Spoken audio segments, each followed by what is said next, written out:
everyone, thank you for attending this in-person speech on the history of pizza. I have spent countless hours of research to help fill your minds with the knowledge of pizza that you may not have known before you came here today. For example, did you know that every year Americans eat about 3 billion pizzas? That's more than 8 million pizzas a day just throughout the United States. This is equal to 100 acres of pizza being eaten every day. You also may not have known that the Latin word pizzia means pizza, which depicts the blackening of bread in the oven while it is baking.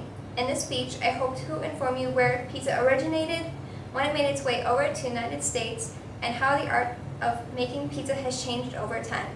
The first pizza is thought to have originated in 1st century BC, when archaeologists found shops in Pompeii, Italy that were untouched by the volcano Mount Vesuvius eruption that occurred in AD 79.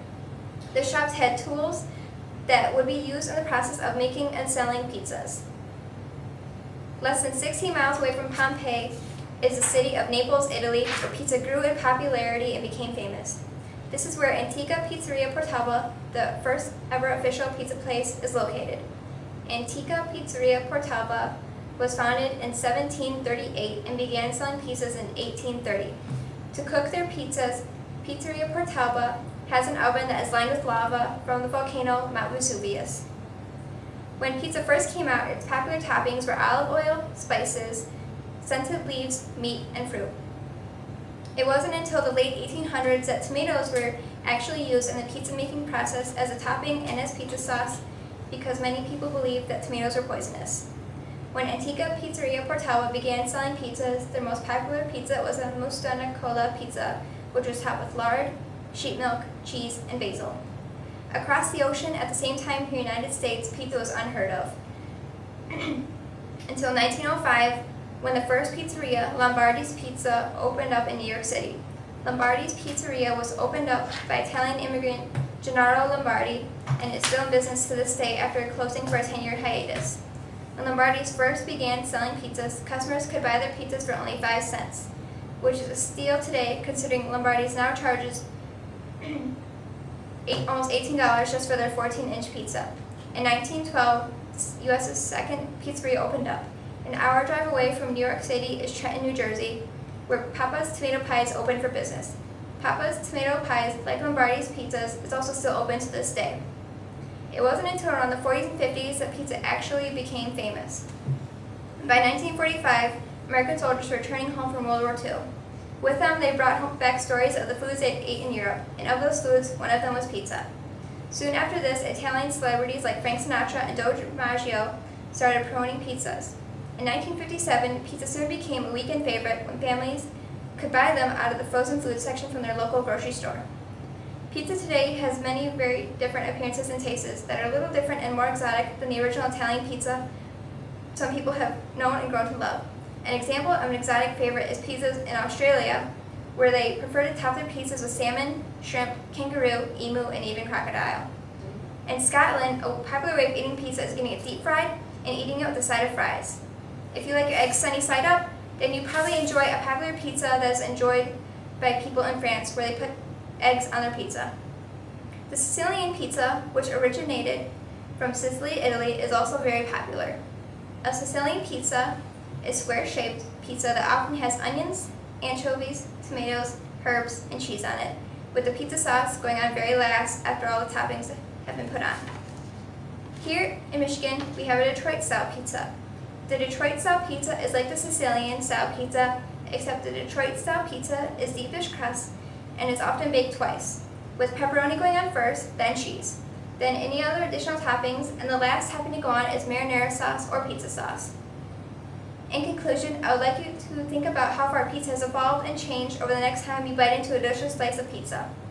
Pizza has been around for thousands of years, and it's been around the sun for a reason, because it is intercontinental favorite food, and most likely always will be. Pizza forever. Is there any questions regarding pizza? What is the most popular topping on a pizza? According to pizza.com, the most popular pizza topping is pepperoni. Any other questions? What is the largest pizza company in the world? According to Michigan.gov, the largest pizza company in the world is Pizza Hut, with 11,000 Pizza Huts worldwide and 6,000 in the United States. Yes. What is your favorite pizza? My favorite pizza has ham and green peppers on it.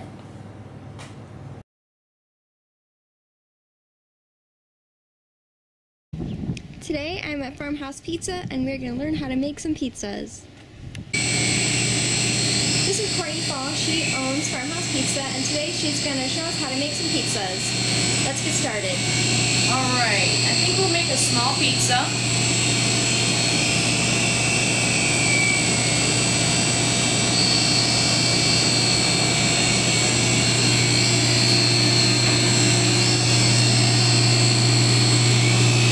All of our dough is made fresh.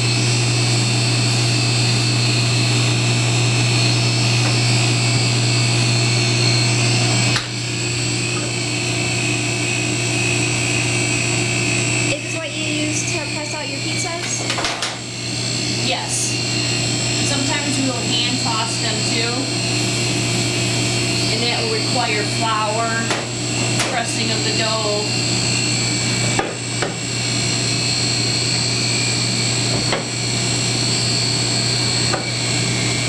So I just press it out a little bit.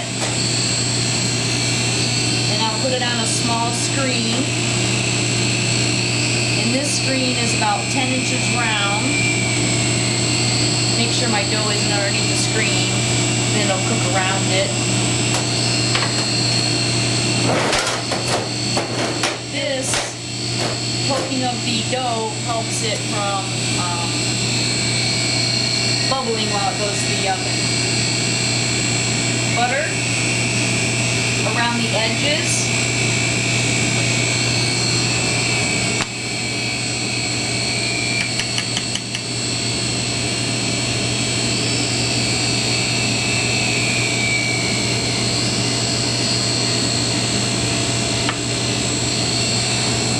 Then I put about 3 ounces of cheese.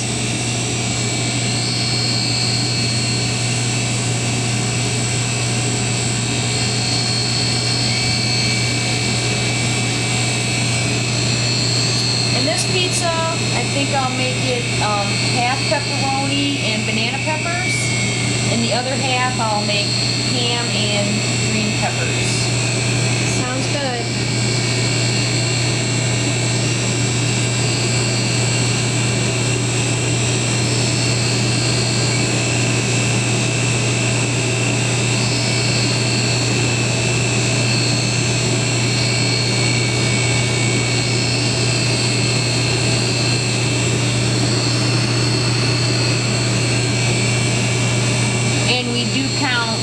Pepperonis and ham if we're putting a full pepperoni pizza on there.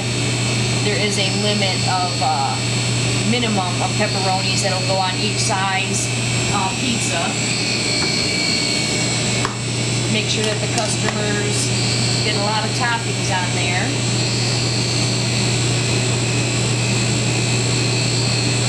Usually try to make sure all the food goes all the way to the end of the pizza crust there.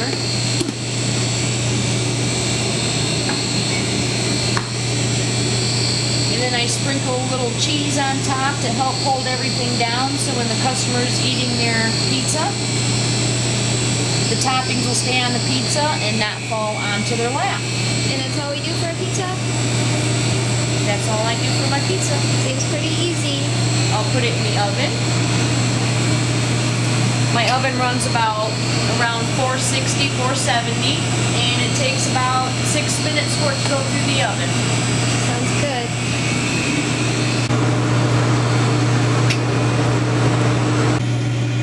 Okay, our pizza is out of the oven. Courtney is now going to cut it.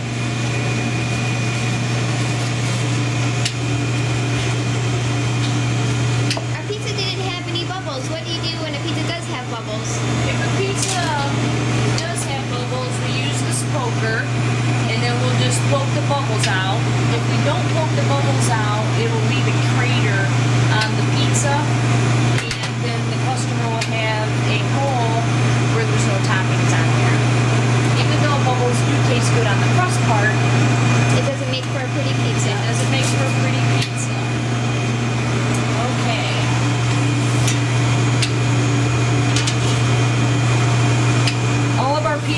buttered before they go in the oven and after. So I'm gonna butter the crust up again. And how do you know how many slices to cut? Well, I do have a chart to help everybody have an idea of how many cuts are on a pizza. So we have the small one, and they are average about 4 to 5 inches wide. You try to find the middle of the pizza, and then you will cut it in thirds on a small. And usually if you do a half and half pizza, you will cut that half first to separate the two halves.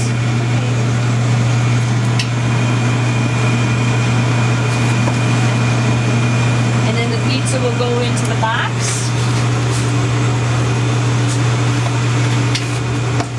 And then we put it up on top of the oven where it stays nice and warm until the customer comes and picks their food up.